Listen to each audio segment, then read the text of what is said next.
3, 2, 1. Muy buenas a todos, soy Pedro Vivar, esto es Emotion Me y estoy con un gran amigo, Miguel Camarena, al que le quiero hacer una pregunta. Miguel, ¿qué es la Matrix?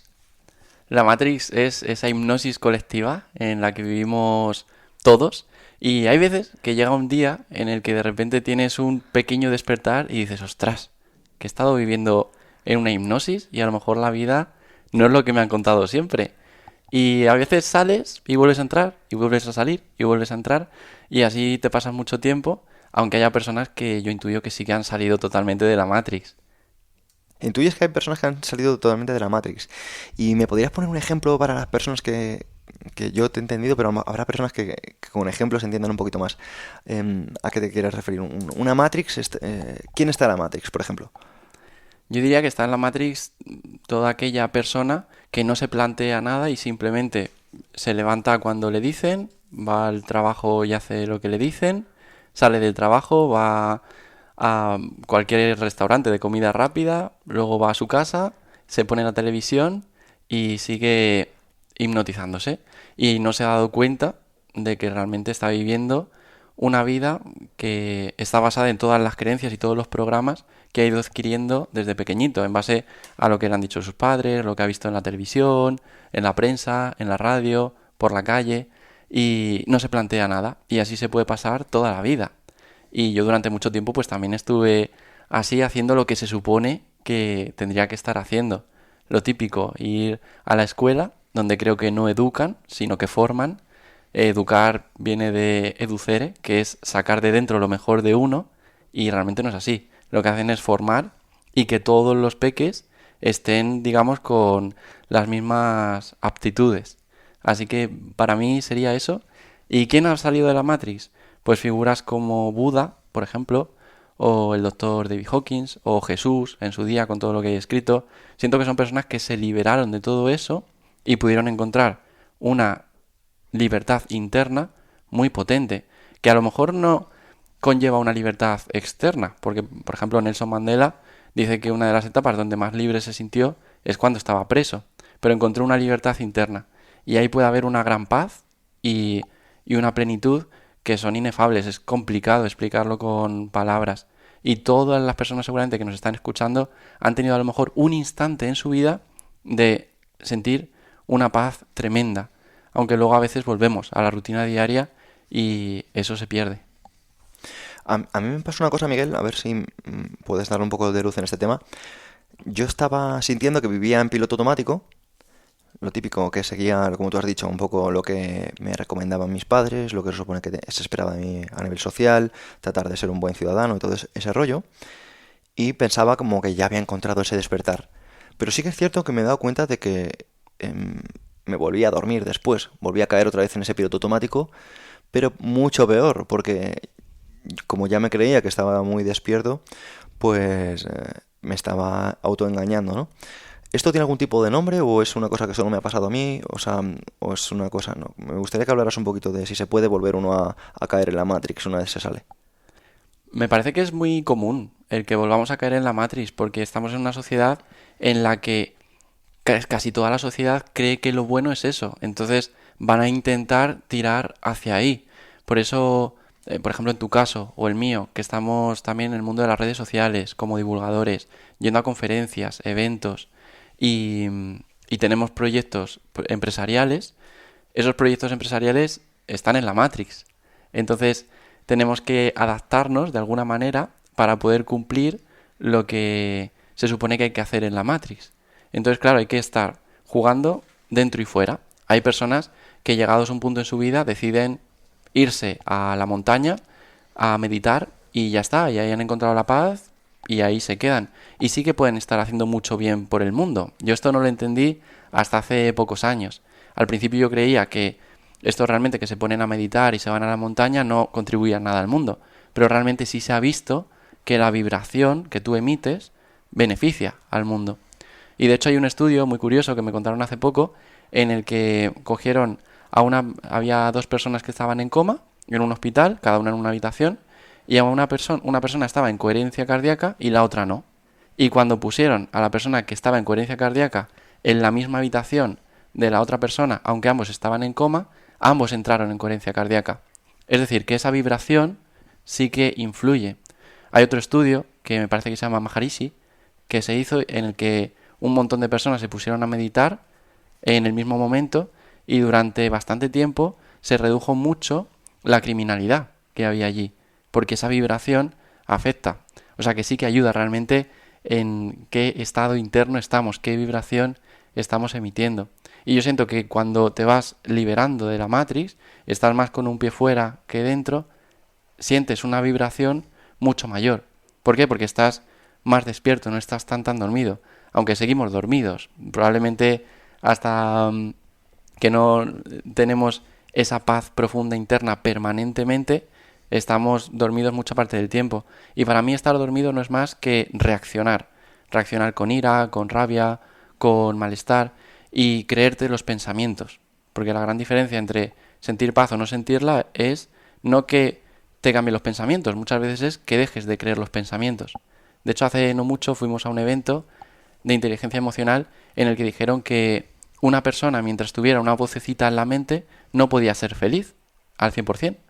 Y yo no estoy de acuerdo con eso. La vocecita está ahí, pero si tú no te crees esa vocecita siempre y no crees que tú eres los pensamientos, sí puedes sentirte con paz y plenitud. Lo que pasa es que nos puede pasar a todos, y a mí me pasa muchas veces, que vuelvo a creerme a veces esos pensamientos y vuelvo a pasarlo mal internamente. Lo bueno es que el hábito de observarlo te permite volver de nuevo a estar más como observador que reaccionando, simplemente actuando como con nuestra parte más animal. Acabo de recordar lo que dices del evento y sí que es cierto que estuvimos en un evento multitudinario donde al final uno de los ponentes era un prestigioso psiquiatra que tiene pues varias hijas también muy eminentes y justo al salir me dijiste eso, ¿no? Me dijiste, es que fíjate Pedro, lo que está diciendo este señor, por muy reputado que sea, al final le impediría a una persona estar en una paz interior, por ejemplo, en un sitio con mucha gente, ¿no? Y pusiste un ejemplo muy bueno que estaría guay que lo rescataras aquí en el podcast. Sí, me acuerdo que luego estuvimos caminando por Gran Vía ¿Sí? y yo te dije, claro, es que el tener muchos pensamientos es como ir caminando por Gran Vía y que haya mucha gente. Tú puedes ir por Gran Vía caminando aunque haya mucha gente. No hace falta que se vaya todo el mundo de Gran Vía para que tú te sientas en paz. Se puede sentir paz aunque haya muchísima gente, igual que se puede sentir paz aunque haya muchos pensamientos. Además, pedirle a nuestra mente que deje de tener pensamientos es como pedirle al páncreas que deje de segregar insulina o pedirle al corazón que deje de latir. Es su misión. No puedes impedir que la mente tenga pensamientos. Lo que sí puedes hacer es no creerte esos pensamientos y estar en modo observador. Y ahí es donde está la gran clave. Muchas veces no es lo que hacemos, sino que es el desde dónde lo hacemos y no es lo que nos pasa, sino cómo nos lo tomamos y cómo observamos todo eso. Sí, la interpretación al final que hacemos a nuestros pensamientos es igual de importante que el propio pensamiento, ¿no? Al final uno puede tener pensamientos negativos, pero también puede decir, "Ah, no, es muy probable que estos pensamientos vengan porque no estoy comiendo bien, no estoy descansando bien y te están avisando de, oye, tal vez debería incidir en mi descanso, ¿no? Por ejemplo. Sí. Y hay, hasta cierto punto me parece que sí que influye mucho en lo que comemos y también el desde dónde lo comemos y cómo nos nutrimos no solo con la alimentación, sino lo que estamos viendo en la tele, a qué le prestamos atención. A mí me gusta mucho que tú hablas del poder de la atención, que donde pones la atención, pues allí está yendo tu energía, ahí está tu alma y a eso le estás dando poder. Así que hay que cuidar mucho dónde ponemos esa atención. Miguel, mira, hay una cosa que yo tenía previsto preguntarte porque me llamó mucho la atención, que tú, digamos que alcanzaste un éxito, digamos, muy popular, muy desde el reconocimiento, a través de cosas que a día de hoy está persiguiendo a muchas personas, ¿no? Tú alcanzaste, por ejemplo, mucha repercusión en YouTube, en redes sociales y demás, hablando de temas como tener abdominales, quemar grasa, ganar músculo, ¿no? Creando rutinas, ¿no? Y demás, teniendo muchísima reproducción, millones de reproducciones y demás. Y, y un día dijiste, esto ya no me motiva, esto ya no lo quiero seguir haciendo. Y también recuerdo que estabas viviendo con David Marchante en una mansión, enfocándote mucho en la venta y demás, y lo dejaste también casi de la noche a la mañana, ¿no? ¿Cómo una persona cambia radicalmente su día a día? ¿Cómo cambias de hábitos y demás? Porque luego quiero preguntarte un poquito por el tema de los hábitos y demás. Ahí está la diferencia entre lo que hablas tú mucho de honorable o íntegro. Y me encanta. No me siento una persona íntegra al 100% de las veces, aunque sí que cada vez siento que soy más íntegro. Honorable, que lo aprendí de ti, la diferencia. Honorable es cuando haces las cosas por ese reconocimiento, por el qué dirán. E íntegro es cuando haces las cosas por lo que te dicta esa voz interior, que sería, esta mañana estaba leyendo en tu libro, el último que has sacado, el arte de la incoherencia, o sea, el arte de la coherencia, estaba leyendo que el cinismo muchas veces, ese cínico era esa persona que hacía caso a su voz interior y aunque le ofreciesen un puestazo en la política, no lo iba a aceptar, porque a lo mejor si no iba con su voz interior, no iba a ir por ahí. Pues a mí me parece que es íntegro el escuchar esa voz interior, esa intuición e ir por ahí. Aunque para ello, pues a veces haya que decir que no a ir a un montón de eventos, ponencias, lanzar infoproductos, dejar de ganar mucho dinero. O sea, para mí eso no era lo importante. Para mí lo importante era ir hacia lo que me llenaba el corazón, hacia lo que me daba paz. Porque además nos pasamos media vida queriendo ganar dinero. Cuando tenemos dinero nos pasamos otro tiempo queriendo ganar tiempo precisamente y después cuando hay dinero y hay tiempo lo que queremos es encontrar esa paz interior. De ahí muchas veces vienen las crisis de los 40, de los 50, las típicas personas incluso que han alcanzado mucho reconocimiento y tienen dinero y tiempo pero no encuentran esa plenitud. Y a mí me gusta el priorizar la paz interior por encima de todo, por encima del dinero y de cualquier cosa. Y eso ha sido el camino y el por qué he ido tomando esas decisiones, porque ese faro que me va guiando no está en el reconocimiento, no está en el dinero, sino que está más en esa paz interior. Pues te quiero preguntar, porque has abierto para mí un par de vías que tenía previstas que son muy interesantes, y una de ellas, hablando del honor y de la integridad, me viene tu cambio de pasar de media vida siendo vegano a ampliar un poco esta perspectiva. Y yo entiendo que en una comunidad tan cerrada como es a veces la del veganismo, que son personas muy idealistas, a veces cuando alguien se abre, por ejemplo, a tomar huevos, es muy rechazado, ¿no? Y quiero preguntarte por ese cambio, cómo fue y cómo lo has llevado y cómo lo llevas a tu día de hoy. Al principio, cuando empecé con una alimentación 100% vegana, bueno, y todo el estilo de vida, Ujú. a mí me pasó también el creer que eso era lo mejor del universo y durante un tiempo incluso pensaba que cómo puede ser que haya gente que no sea vegana. O sea, a mí también me pasó ese proceso, por fortuna duró poquito, luego ya con la empatía y todo entiendes que todo está bien. O sea, que realmente no me sentía mejor persona por llevar una dieta vegana ni un estilo de vida vegano. Pero ese mensaje se da mucho en el veganismo y yo me lo zampé, me lo tragué. Entró en mi sistema de creencias durante un corto tiempo, pero sí que entró durante un tiempo. Y, y muchas veces las personas cuando empiezan con un estilo de vida vegano, es verdad que observo que hay mucho ataque hacia los que no lo son, pero igual que con la política o con cualquier cosa. Ujú. Al final tú crees que lo tuyo es lo mejor y que los demás deberían ser como tú e intentas convencerles. Y me di cuenta de que no, que realmente no era así. Que no era mejor por llevar una alimentación vegana que alguien que llevara una alimentación omnívora. Ni mejor ni peor. Y eso luego pues se fue ampliando y ya no era solo con el veganismo, sino con otros muchos temas y, y conseguí ser mucho más empático de lo que era antes. Y hace poquito, después de 10 años con alimentación 100% vegana, en verano, incorporé huevos a la alimentación y para mí, pues, no supuso un problema ni nada, porque yo tampoco criticaba a los que comían huevos. Si les criticase, pues quizás hubiera supuesto un conflicto dentro de mí. Llama la atención, ¿no? Que fuera de un día para otro. ¿Cómo de un día para otro pasas de ser 100% vegano a abrirte a tomar huevos? Esto fue en un camp de programación neuromotriz de PNM y hablando con Sara Moro, pues me estuvo explicando que hay veces que puede haber un déficit de colina y bueno, me contó un montón de cosas y yo dije, ostras, yo ahora estoy entrenando más y, y no siento toda la energía que creo que podría sentir. No sé si será por eso o por cualquier otra razón. Y dije, bueno, pero voy a probar. Total, por probar tampoco pasa nada. Y empecé a incorporar huevos y sí que es verdad que sentí más energía. No sé si por los huevos o por creer que los huevos podrían darme esa energía, porque puede ser también por ese efecto placebo.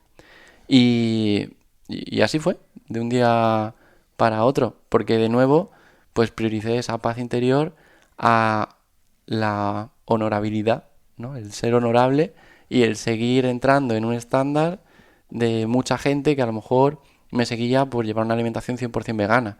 Pues bueno, pues si ahora no te apetece seguirme, pues también es perfecto y te respeto igual y te amo igual. Igual que no critico a otras personas, tampoco me importa que me critiquen porque al final lo que decimos de los demás dice más de uno que del otro.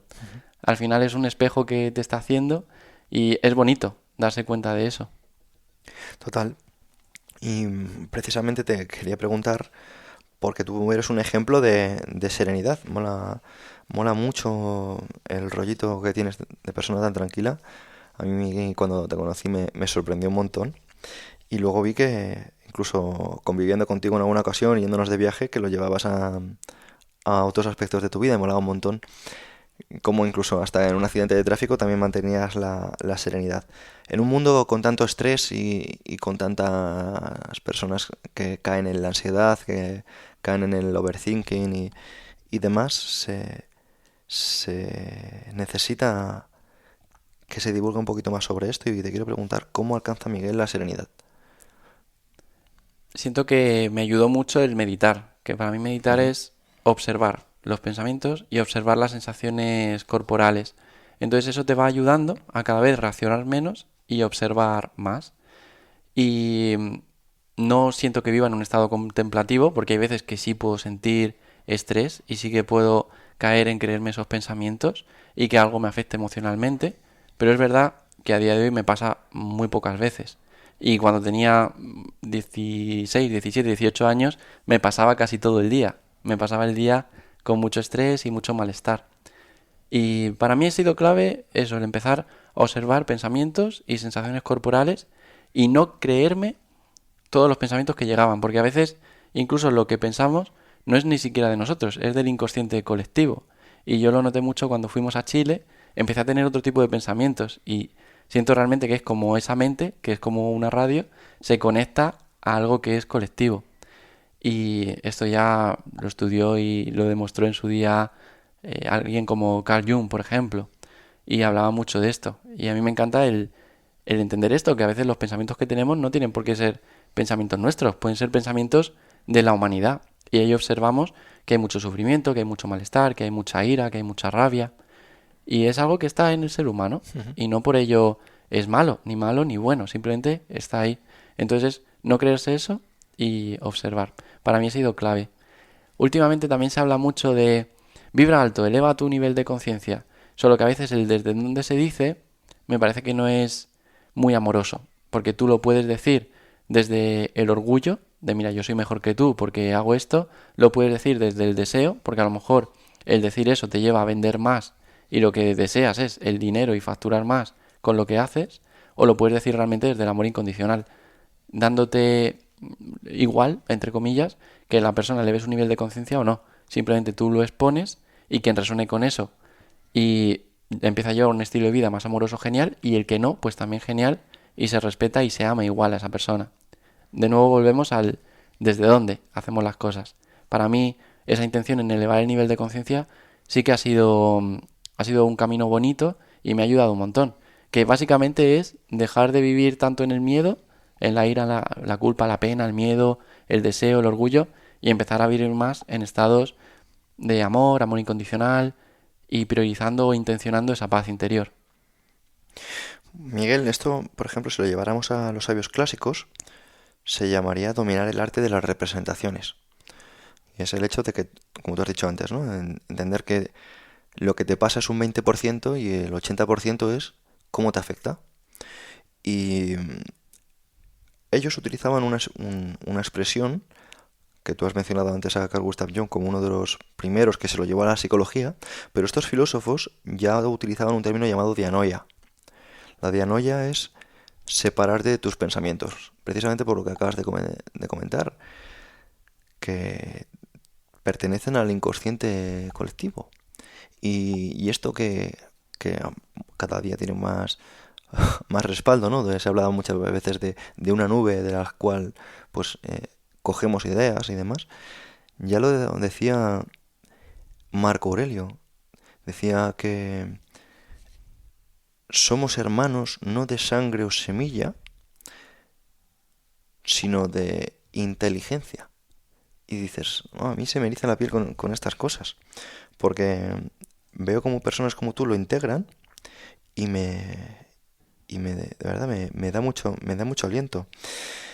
Y precisamente has mencionado que para alcanzar la serenidad, algo que utilizas es la meditación.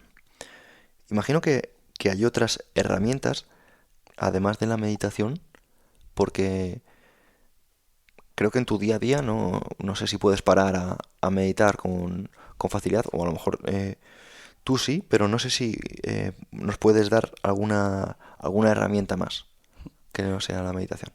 Sí, durante muchos años sí que me Ujú, sentaba todos los días a meditar un rato, a día de hoy no. Lo que hago es una meditación de contemplación. ujú. Esto quiere decir cuando, por ejemplo, cuando estamos fregando, pues centrarnos en las sensaciones del cuerpo al fregar, en el olor, en lo que vemos, en las sensaciones, no irnos a los pensamientos. O, por ejemplo, cuando para mí meditar también sería un baño de agua fría, porque ahí es complicado que esté la mente muy activa. Puede venir algún pensamiento, pero ya lo puedes observar. No es muy común que te lo empieces a creer cuando estás metido en agua con hielos. Simplemente lo observas, porque ¿qué pensamientos llegan? Salte de aquí, es peligroso, pero tú sigues ahí, porque has dicho, no, voy a estar un par de minutos, voy a quedarme aquí un par de minutos, que no es peligroso. Entonces, puedes empezar incluso a tener un diálogo con la mente de, oye, no te preocupes, que esto no es peligroso, aunque creas que me voy a morir, no me voy a morir. Y eso es un entrenamiento también, para entender que tú no eres tus pensamientos ni que va a pasar lo que tu mente dice. Entonces, se puede incluso dialogar con la mente, entrenar, puede ser también una práctica meditativa, como por ejemplo en PNM, que se habla de ir a las sensaciones del cuerpo, es sentir, ir a la sensación, eso también es meditar, es convertir toda la vida, todo lo que hacemos, en una meditación constante. Y hagamos lo que hagamos, se puede hacer, ya sea pelar patatas, poner la lavadora, tender la ropa o lo que sea. Cualquier cosa se puede convertir en una actividad contemplativa. De esto habla mucho la meditación mindfulness, de atención plena. De aquello en lo que hagamos, vamos a poner toda la atención ahí. Total, esto mi buen amigo Josué lo expresa de una forma muy bonita. Dice, prestar atención no es pensar, es convertirse en la acción que define una idea. Yo me imagino la típica escena, Miguel, de una pareja en la cual un tipo está haciendo X cosa y llega su mujer o su novia y le dice, ¿en qué estás pensando? Y puede ser que no esté pensando en nada, puede ser que sencillamente está prestando atención. O sea que a veces creemos que constantemente debemos tener pensamientos, ¿no? Y como tú has dicho, ¿no? Si en lugar de estar pensando, prestamos atención a nuestras sensaciones corporales, estamos en el cuerpo y no en la mente. Cuando estamos en un baño de agua fría, si no estamos en el juicio y sencillamente estamos prestando atención al cuerpo, es lo mismo, ¿no? Y por eso yo creo que hay una creciente demanda de técnicas como por ejemplo eh, respiración, baños de agua fría, sauna, e incluso, como has mencionado antes, ¿no? Actividades como por ejemplo la práctica de actividad física o incluso PNM. Y me viene a la cabeza, Miguel, algo que tú has dicho, en una ocasión me comentaste, que hay veces que las personas recurren a esto no de una forma saludable, como por ejemplo es hacerlo para ah, evitar el overthinking, sino como una especie de adicción o de huida de la realidad. Sí, el desde dónde. El desde dónde lo hacemos. Hay veces que cambiamos. una adicción por, imagínate, el tabaco, Ujú. se cambia por una adicción a cualquier refresco, luego esa adicción, sí que hay esa energía de deseo realmente, de adicción, pero se deja el tabaco, se dejan los refrescos y se empieza a cambiar por meditar. Pero sigue siendo una adicción y son personas que a lo mejor ya empiezan a meditar 3 4 horas al día y si no meditan se sienten mal. Entonces, esa energía de deseo sigue ahí, no se ha disipado, no se ha ido. Entonces, el problema realmente, que es la energía que hay, no la acción realmente, pues no les va a permitir sentir esa paz interior. Pero es que luego también puede haber adicción por comer ensaladas. Y por muchas ensaladas que comas, esa ansiedad, ese malestar, esa energía de deseo no se va. Entonces, la clave aquí de nuevo está en disipar, en conseguir que se vaya yendo esa energía de adicción, de deseo. Hay técnicas como por ejemplo la de dejar ir, que proponía el doctor David Hawkins, que ayudan mucho a esto. También la meditación. Por ejemplo, hay muchos tipos de meditación. A mí una de ellas, que es la vipassana, pues también me ha ayudado a ir disipando este tipo de energía. Porque yo pasé de tener adicción por entrenar, pasé a tener después adicción por meditar y he tenido diferentes tipos de adicción hasta que ha llegado un punto en el que siento que me puedo sentir bien sin entrenar o sin meditar, sin sentarme a meditar. Y ahí está la clave, el poder elegir hacerlo o no, pero no hacer que eso te domine, porque ¿qué ocurre si tienes una adicción por el entrenamiento y de repente viene una lesión o un resfriado grave o lo que sea que no te permite estar ahí una semana entrenando? Lo vas a pasar fatal. En cambio, si tú no tienes esa adicción por entrenar y por las razones que sea, toca estar una semana sin entrenar, pues puedes sentir paz igualmente. Y para mí esa es la clave, no es muchas veces lo que hacemos, sino el desde dónde. Y voy a poner un par de ejemplos, uno de la acción y otro de lo que nos puede ocurrir. En cuanto a acción, hasta matar a alguien, o sea, disparar a alguien, se puede hacer desde la ira o se puede hacer desde el amor incondicional. Tú imagínate, Pedro, que de repente estamos tú y yo en una guerra, nos ha tocado estar ahí y yo estoy malherido y te digo, Pedro, por favor, pégame un tiro que estoy sufriendo un montón. Tú a lo mejor ahí me disparas, pero desde el amor incondicional. De decir, oye, pues quiero lo mejor para ti y voy a dispararte para que dejes de sufrir ahora mismo. Entonces ahí se ha disparado desde el amor incondicional, no es desde la ira. Y esto se puede llevar a cualquier ámbito. Y algo que nos puede ocurrir, por ejemplo, la muerte de una persona a la que amamos, se puede vivir desde la culpa, desde la vergüenza, desde el miedo. En muchos sitios se está de luto durante un montón de años y hay mucha pena, una pena muy muy grande. Y en otros sitios, otras culturas, se monta una fiesta, porque las creencias también son diferentes. Creen que cuando alguien deja el cuerpo físico, se va a otro lugar y ha alcanzado una gran paz y está en un sitio muy bonito. Y eso afecta al cómo lo llevan. Y pueden incluso vivir la muerte de una persona a la que aman desde la alegría, desde otro punto totalmente diferente. Con esto no quiero decir que sea mejor o peor. Con esto tampoco quiero decir que sea mejor no pasar un duelo que pasarlo. Siento que lo importante también es abrazar las emociones. Que cuando nos llegue algo lo abracemos. No que lo reprimamos, no que lo escondamos, porque si no eso luego incluso va a salir después. Y tampoco siento que sea sano. Esto en la meditación vipassana del budismo se habla de sankaras, que son aquellos, digamos, nudos que se quedan en el inconsciente y que a veces salen al cuerpo para que podamos soltar esas emociones que están reprimidas desde hace mucho tiempo, de esta vida o de otras. En el budismo se dice eso. Y cuando salen, cuando tú la abrazas de verdad y permites que esté, no quieres cambiarla, no quieres quitarla, simplemente la observas, se puede ir. Y ya empiezas a vivir con más paz todavía. O sea que esta sería otra herramienta que tenemos, el observar el desde dónde hacemos las cosas o desde dónde nos estamos tomando las cosas y no culparnos por tomarnos a veces las cosas desde la ira o desde el miedo. No culparnos porque es como lo mejor que lo hemos podido hacer en ese momento es como lo hemos hecho. Quiero hacer un paréntesis a lo que acabas de decir, porque esto no se puede dejar por alto, porque estamos hablando de que uno de los mayores problemas que suelen tener las personas a día de hoy son las adicciones a estar en el cuerpo. Y antes has mencionado una, que es la meditación como una huida, ¿no? Una búsqueda de estar en el cuerpo, una constante para evadirse de la realidad. Pero yo creo que esta es la menos frecuente, porque la más frecuente adicción corporal es a la comida, o al menos en Occidente, ¿no? Las personas buscan una constante ah, atención a la comida, ¿no? Por eso comen algo y al instante quieren comer otra vez y al instante anhelan o anhelamos esta sensación corporal, ¿no? De saborear. Pero es que pasa también con el tema del sexo. Hay personas que están adictas a esa experimentación, ya sea mm, yéndose con personas o con OnlyFans o con distintos ámbitos que habrá de este aspecto. Y no solo aquí, también algo que nos lleva, ¿no? Yo me siento a veces adicto a, al ejercicio y busco el, la práctica de actividad física y las flexiones, ¿no? Y demás para, para sentirme a veces bien, ¿no?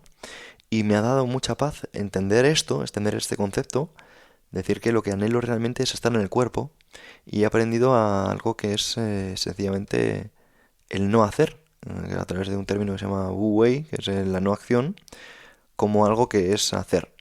Y sencillamente contemplando, como dices tú, entendiendo que puedo estar tomando el sol sin hacer nada, que eso también es una sensación corporal, puedo llegar a esa paz interior.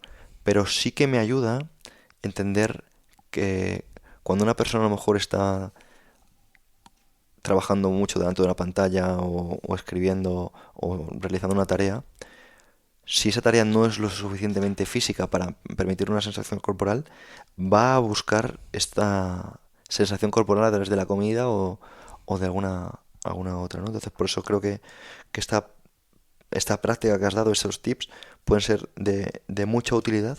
Y me consta que no son los únicos que tienes, porque has escrito todo un libro sobre la temática de hábitos y rutinas sencillas para mejorar nuestras vidas. Y precisamente, antes de comenzar con por qué escribir un libro sobre esto, te quiero preguntar qué es un hábito, Miguel. Son aquellas acciones que ya repetimos de manera sencilla porque ya son parte de nuestra vida. Entonces no nos cuesta tanto hacerlas. Como puede ser para nosotros entrenar, por ejemplo, es Ujú. un hábito. Nos es más sencillo entrenar que no entrenar. En cambio, para otras personas tienen el hábito de estar tumbados en el sofá y ver Netflix. Y para ellos es más fácil quedarse tumbados en el sofá viendo cualquier serie que ir a entrenar. Y con esto no digo que sea mejor una cosa que la otra. Simplemente que una suele tener unas consecuencias y la otra suele tener otras consecuencias. Pero no es mejor o peor. Bueno, tu colega que ahora conozco gracias a ti, Sergio Fernández, hizo una distinción que me llamó mucho la atención entre hábito y rutina. Y él comentaba que la diferencia que había entre hábito y rutina es que un hábito lo haces conscientemente porque te dirige hacia un objetivo que tú mismo te has propuesto, ¿no? Y una rutina es algo que haces repetidamente porque sí, sin haberte planteado hacia dónde te lleva esa acción, ¿no? Repetida. Y me parece que es muy reseñable y quería comentarlo porque me consta que es una de las personas que le ha dado el feedback de este libro y ha dejado claro que también le entusiasma como a nosotros. ¿Y por qué has escrito un libro sobre hábitos, Miguel? A mí me han ayudado tanto los hábitos a sentirme con mucha más calma, mucha más paz en el día a día, superar de manera más sencilla las adversidades que han ido llegando y precisamente haciendo justo con lo que decía Sergio de rutina o hábitos, cuando tú tienes una rutina normalmente es porque vives mucho más en la Matrix, en esa hipnosis colectiva. Ujú. En cambio, los hábitos es porque ya has pasado al menos del modo víctima al modo responsable y dices, vale, realmente el cómo me tomo las cosas influye e incluso puedo influir yo en lo que me va a ocurrir más adelante. Entonces, en vez de llevar una rutina y hacer lo que me dicen, por ejemplo, en el colegio, lo que me dicen en el hospital y lo que veo en la tele, pues voy a estudiar, a investigar, a escuchar podcasts que hablen de cómo llevar un estilo de vida saludable y voy a cambiar mi rutina por buenos hábitos. Y estos buenos hábitos seguramente me vayan llevando a ese lugar en el que quiero estar, que es estar en un cuerpo habitable y disfrutable. Un cuerpo que sea nuestro templo del alma, pero un templo de verdad que cuidamos. No un templo al que estamos metiendo basura todo el rato. Hay que decir, Miguel, que tienes un cuerpazo, ¿eh? Hay que decir que Miguel, si está dándonos estos hábitos y estos consejos, es porque es una persona muy coherente con ellos y pocas personas conozco, Miguel, que mantengan tanto tiempo un nivel tan atlético, ¿no? Porque sí que es cierto que hay muchas personas que divulgan sobre hábitos, hay personas que divulgan sobre rutinas, hay personas que divulgan sobre estilo de vida, pero a lo mejor no lo hacen desde una perspectiva tan raw, o sea, tan cruda como lo haces tú. Miguel no es una persona que a mí personalmente me llama la atención porque nos esté recomendando todos los días suplementos, cremas y técnicas estrafalarias para mantenerse joven, atlético y fuerte. Y además Miguel es una persona que lo lleva haciendo muchísimos, muchísimos años a un gran nivel, ¿no?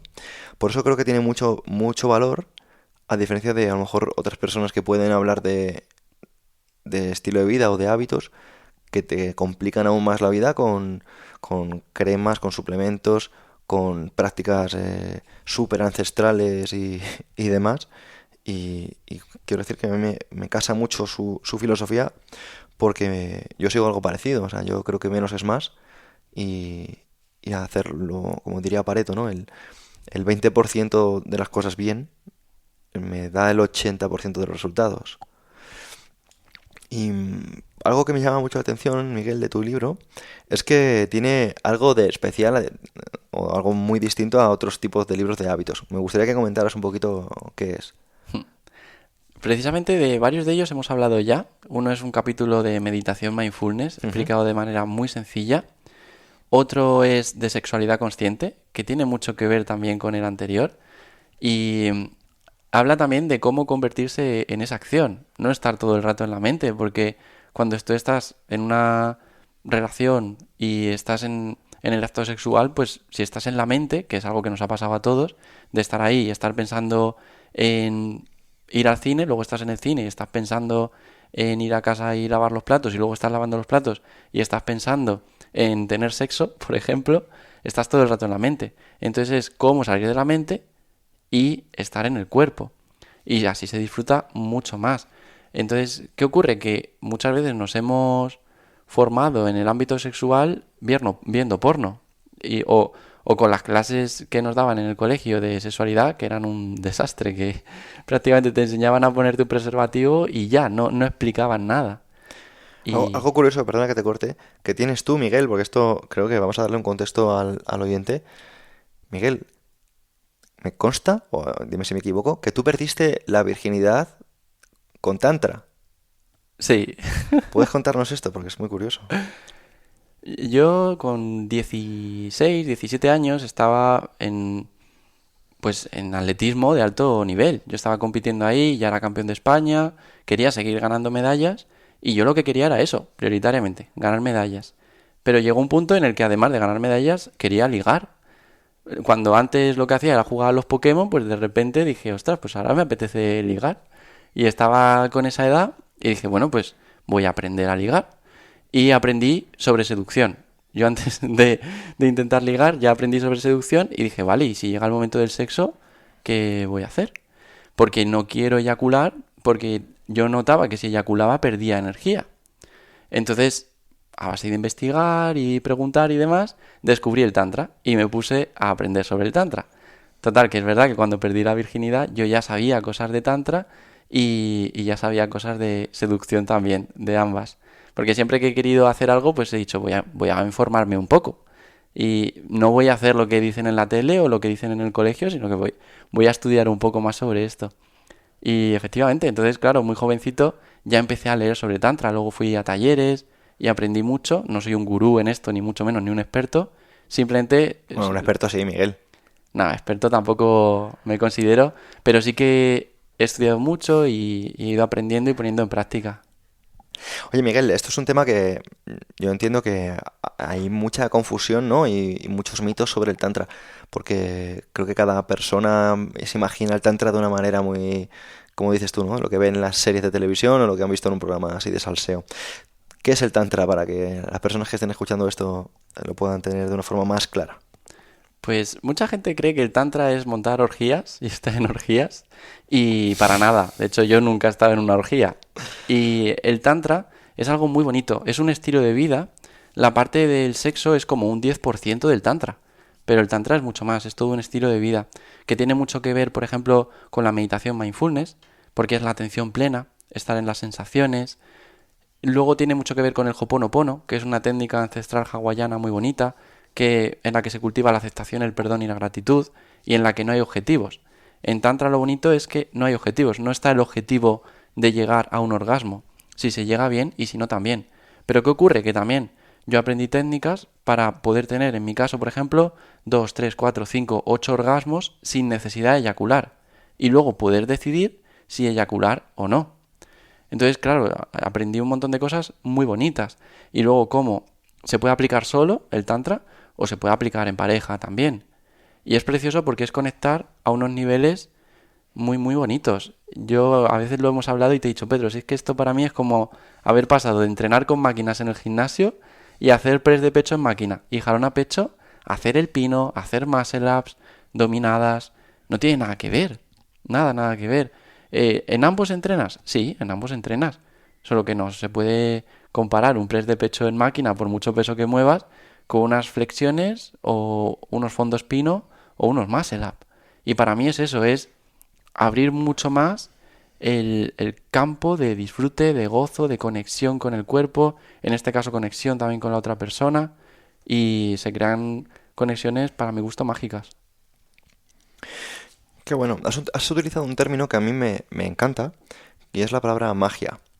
Y cuando escucho magia, cuando escucho espiritualidad, pues a veces tengo una dicotomía de pensamientos. Tengo como dos vertientes. Una es me apasiona y me encanta, y luego otra me rechina y me molesta mucho cómo se utilizan, ¿no? Em, en cuanto a lo que es la espiritualidad hoy en día, creo que hay una tendencia en el que se está como mercantilizando y incluso se vende, ¿no? Personas que dicen a sí mismas que son espirituales y hablan de lo espirituales que son. Y me gustaría que hablaras un poco sobre tu visión de la espiritualidad. ¿Qué es para ti la espiritualidad y cómo la vives tú? Lo resumiría en dos conceptos. Uno es amor y el otro es presencia. Para mí sería eso. Elegir siempre actuar de manera lo más amorosa posible y luego presencia, convertirse en la acción. Para mí eso es espiritualidad. Es el ir también a las sensaciones corporales, estar en el momento presente. No es estar en la mente, que la mente va a estar en el pasado o en el futuro. Y la mente es una magnífica sierva, pero una pésima ama. Entonces la mente es maravillosa para este mundo y funcionar es genial. No tengo nada en contra de la mente, de hecho me encanta. Pero es como un animal salvaje que tenemos al lado y que si lo dejamos sin educar a ese animal salvaje, pues va a empezar a atacar a todo el mundo. Va a empezar también a protegernos todo el rato queriendo atacar. Pero porque es un animal salvaje que nos quiere cuidar, quiere nuestra protección. Pero tú a ese animal salvaje puedes educarle, puedes domesticarle también para que ataque cuando tú le digas que ataque o te defienda cuando tú quieras que te defienda, pero no que lo haga de cualquier manera y con cualquier persona que pase por ahí. Y para mí sería eso, vivir un estilo de vida mucho más amoroso con uno mismo y los demás, porque a veces creemos que el amor no incluye el amor a uno mismo, y sí que lo incluye, por supuesto, y hay gente que se desvive por otros, pero no se cuidan ellos. Para mí eso tampoco es espiritual, el amor incluye a uno mismo, y es estar en el momento presente también. Miguel, me viene a la cabeza alguna pregunta que te harían algunos de los oyentes, porque claro, yo te escucho, ¿no? Y te analizo, incluso te puedo ver por redes sociales, y yo digo, a ver, vale, pero es que este tipo mm, lo ha hecho todo perfecto desde casi desde que era niño, ¿no? Entonces dices, este chico come súper bien, entrena muy bien, conoce cómo funciona su cuerpo hasta a nivel tántrico, ha hecho dinero, ha hecho amigos, ha creado comunidad, ha escrito un libro, ha escrito varios libros, ha- se le ha dado bien YouTube, se le ha dado bien las relaciones. ¿Cómo empiezo yo, que tengo 45 años y he estado en piloto automático y ahora escucho esto y lo que siento es una desmotivación gigante para poder competir con Miguel, porque Miguel es súper perfecto y yo soy un pobre hombre que no sé qué hacer con mi vida? ¿Cómo salgo de la Matrix? Sí, a mí me gusta hablar también de... Bueno, siento que hay una reencarnación, siento que tenemos muchas vidas. Quizás hay aspectos de la vida en los que yo ya los he superado en vidas anteriores. A lo mejor llevo muchas vidas de ventaja a otra persona, pero yo hace 4 o 5 vidas, pues no era como soy ahora. Entonces eso puede influir. Algunos estamos en primero de primaria, otros en quinto de primaria, otros han hecho ya la universidad, e incluso se han doctorado. Entonces no podemos tampoco estar comparándonos con otros todo el rato, pero lo que sí podemos hacer es compararnos con nuestro yo de ayer. Es, vale, mi yo de ayer o de hace un año, ¿cómo era? ¿Cómo estoy ahora? ¿Cómo me gustaría verme dentro de un tiempo? ¿Qué hábitos puedo implementar para ir hacia donde quiero ir? Pero es que a lo mejor otra persona no puede conseguir lo que yo he conseguido. Igual que lo que yo he conseguido a lo mejor para otros no es suficiente. Si tú, por ejemplo, le hablas a un gran empresario que ya está facturando 100 millones al año y ve lo que hago yo, pues a lo mejor dice, bueno, pues qué poco, ¿no? Entonces, también podemos estar comparándonos siempre para perder o para ganar.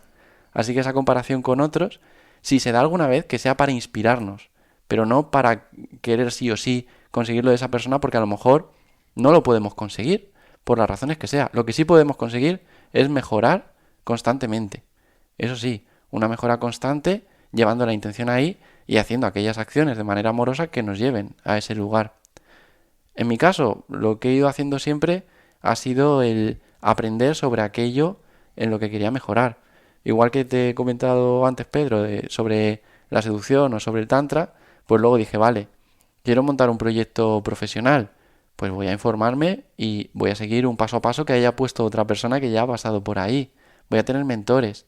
Voy a ir a recorrerme medio mundo si hace falta para aprender de los mejores. Y durante mucho tiempo ni siquiera iba en metro o autobús para no gastar ese euro y poder ahorrarlo para invertir en formación. Y salía de casa durante mucho tiempo, salía de casa a las 6 de la mañana, llegaba a casa a las 11 de la noche y por el camino había ido en bici a todos lados o andando en Madrid para ahorrarme ese dinero del metro o del autobús mensualmente para poder invertirlo en algún libro más o en alguna formación. Y hubo un tiempo que en el que el 90% de lo que ganaba lo reinvertía en formación y mentores. Hay mucha gente que no está dispuesta a eso y prefiere utilizar ese dinero para irse unas super vacaciones de verano. Y no digo que esté ni mejor ni peor, solo que unas te pueden llevar a un lugar y otras acciones pues te pueden llegar a otro lugar. Y en mi caso, como digo, ha sido así. Pero a lo mejor otra persona no puede conseguir lo que yo he conseguido, igual que yo no podría conseguir lo que como corre Usain Bolt. A lo mejor por mucho que yo hubiera entrenado toda mi vida y me hubiera dedicado solo a eso y hubiera hecho todo perfecto, a lo mejor no habría podido ir a unos Juegos Olímpicos o ser campeón mundial. Pues probablemente no.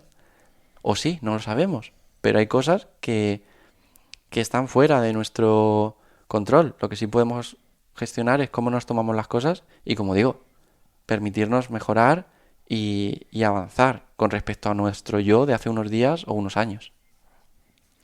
Miguel, eres una persona que, digamos, como hemos comentado antes, has dado conferencias a nivel internacional, eres una persona que has escrito libros, que has tenido éxito en muchísimos ámbitos. ¿Qué te ilusiona a día de hoy? Me llena tanto sobre todo el poder ser paz y amor y transmitirlo. Para mí es la prioridad absoluta.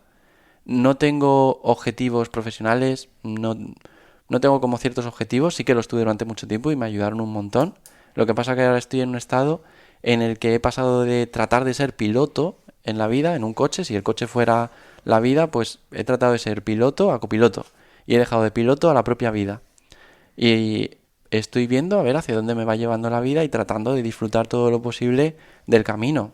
Yo a veces le digo al piloto, a la vida, le digo, oye vida, que en la próxima calle me gustaría que giraras a la derecha. Pero luego llega la vida y decide que no, que va a tirar recto. Y digo, bueno vida, pues algo habrá por ahí para aprender. Claro que la vida me trae muchas cosas que no son preferencias para mí, que no le gustan a mi ego, no le gustan.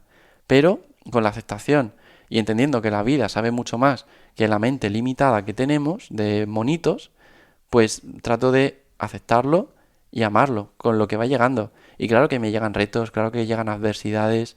Lo que pasa que es como decíamos antes, es el cómo te lo tomas. Puedes decir por qué me ha pasado esto a mí o puedes decir para qué me ha pasado esto a mí. Es un cambio de foco tremendo. En uno te vas a lamentar y en el otro vas a buscar aprendizajes. Entonces cambia por completo la manera de vivir. Y al haber hecho esto y soltar o creer que he soltado las riendas de mi vida y se lo he puesto a la propia vida y trato de ser coherente y disfrutar del camino, pues llegan cosas maravillosas, como puede ser el haber estado el verano pasado en todos los camps de PNM, como puede ser haber estado juntos en Chile. Si yo hubiera seguido con todos mis objetivos como hasta ese momento, ni hubiera estado en verano con vosotros, ni hubiera ido a Chile, porque estaría muy centrado en los proyectos profesionales, tendría la agenda todo muy marcadito, formación aquí, evento allá, directos, tal, y no habría podido ir. Igual que viví un par de años con la agenda prácticamente a tope y estaba súper centrado con el foco 100% puesto en los proyectos profesionales. Y luego pues cayeron muchas cosas, mi manera de ver la vida cambió y donde antes veía necesario poner objetivos, de repente dije, no, para mí ahora no tiene sentido poner objetivos, que me vaya poniendo la vida el camino y yo voy a tratar de disfrutarlo y ser amoroso y transmitir eso. ¿Lo consigo siempre? No, porque hay veces que puedo caer en ese estrés, en ese malestar y caigo en creerme los pensamientos, que luego me gusta porque me ayuda también a tener más empatía y entender que es muy fácil caer en esos pensamientos, que como decíamos antes son del inconsciente colectivo. Qué interesante. Miguel, me encantaría que antes de terminar comentases a quién va dirigido este libro y a, a quién te gustaría que llegase y que consiguiera con él.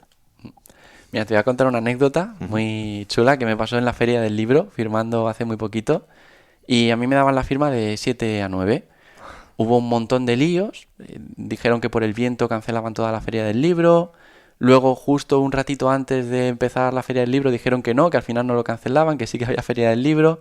Total, que cuando yo llegué a las 7 no había venido nadie todavía a la firma y no había venido nadie. Y digo, ostras, qué curioso, a mí me ha dicho mucha gente por Instagram, por email, que iban a venir, pero aquí pues no hay nadie. A lo mejor es porque han dicho en la tele que no iba a haber feria del libro o por lo que sea.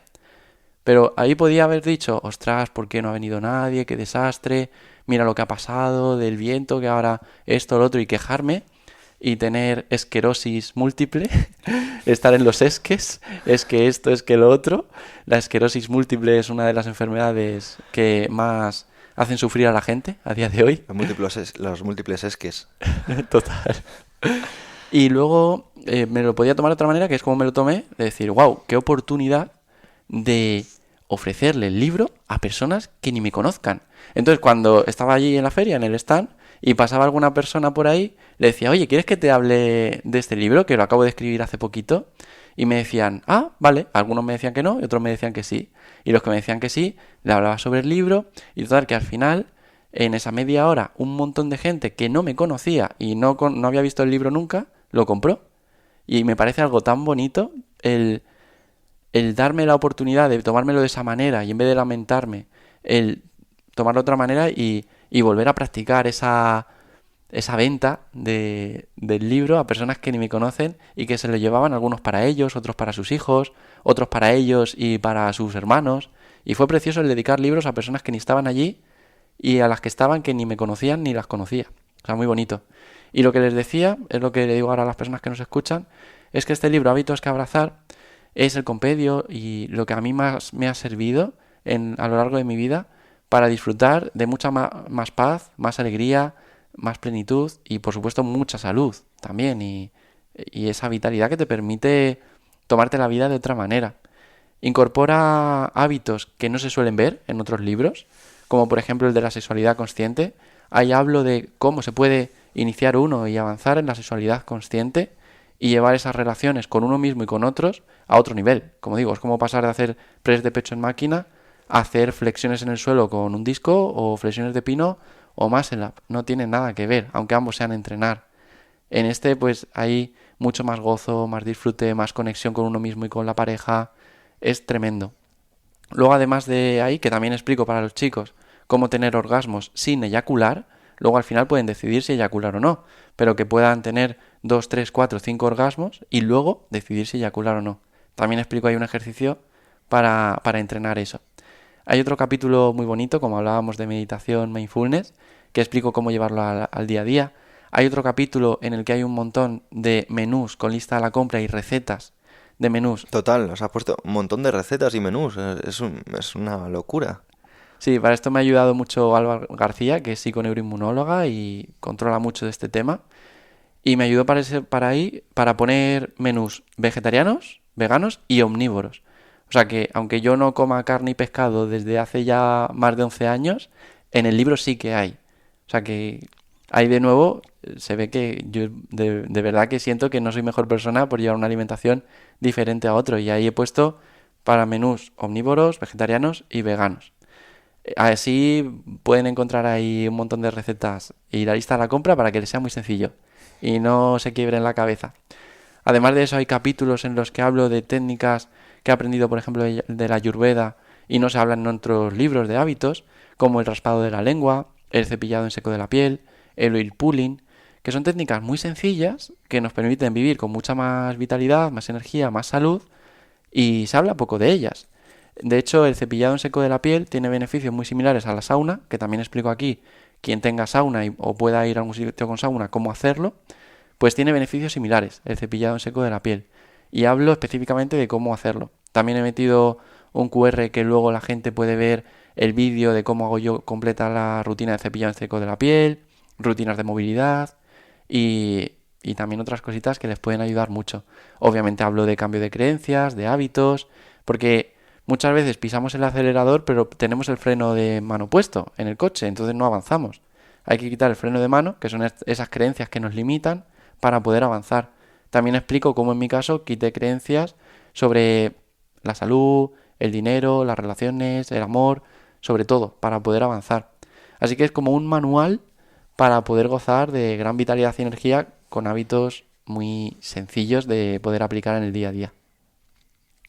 Pues perfecto, Miguel. Yo la verdad que quiero desde aquí recomendarlo porque creo que solo hay que verte a ti para ver lo que es una persona que desprende serenidad y desprende buena vibra, pero no porque esté aislado, sino porque sea una persona que sabe gestionarse muy bien.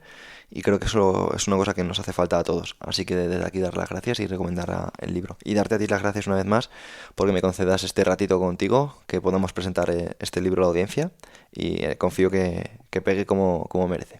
Muchas gracias y también por escribir el prólogo, que el prólogo lo ha escrito Pedro, fue la primera persona en leerse el libro y es súper bonito, así que gracias también por tu generosidad y por lo que eres y lo que transmites. Bueno, pues desde aquí muchísimas gracias. Si, bueno, si queréis cualquier tipo de consulta, Miguel es una persona que es increíble que conteste tanto, así que si queréis dejar algún mensajito, enviarle un DM o lo que sea, bueno, pues Miguel a mí me sorprende siempre lo atento que es y todo lo que ayuda a las personas, así que si no lo conocías, darle una oportunidad porque no te va a defraudar. Para terminar, Miguel, me encantaría que dejaras un mensaje a la audiencia. Siento que lo más importante realmente es el permitirnos actuar de una manera más amorosa con todo el mundo, independientemente de lo que haga, porque muchas veces esa persona que tenemos delante a lo mejor nos ha puesto un comentario negativo, nos ha insultado, lo que sea, puede estar pasando por una situación muy difícil, puede tener una herida muy grande que todavía no ha sanado, y igual que no nos enfadaríamos con un bebé por darle un plato y que se le caiga al suelo y se le rompa, hay personas que son bebés emocionales, que es un concepto que aprendí de un amigo que se llama Anso, y ese bebé emocional lo hace lo mejor que puede o que sabe. Pero si nosotros somos adultos emocionalmente, no nos enfadamos con un bebé emocional. Si nos enfadamos con él es porque no nos hemos puesto al nivel de un bebé emocional. Así que tratemos de actuar con amor en el mundo y entendiendo que hay otros que aunque no actúen con amor, lo hacen lo mejor que pueden. Y que no nos dejemos afectar por ello, sino simplemente que lo entendamos e incluso le tendamos la mano si se puede tender la mano. Pues a tender la mano todos. Muchísimas gracias y hasta la próxima.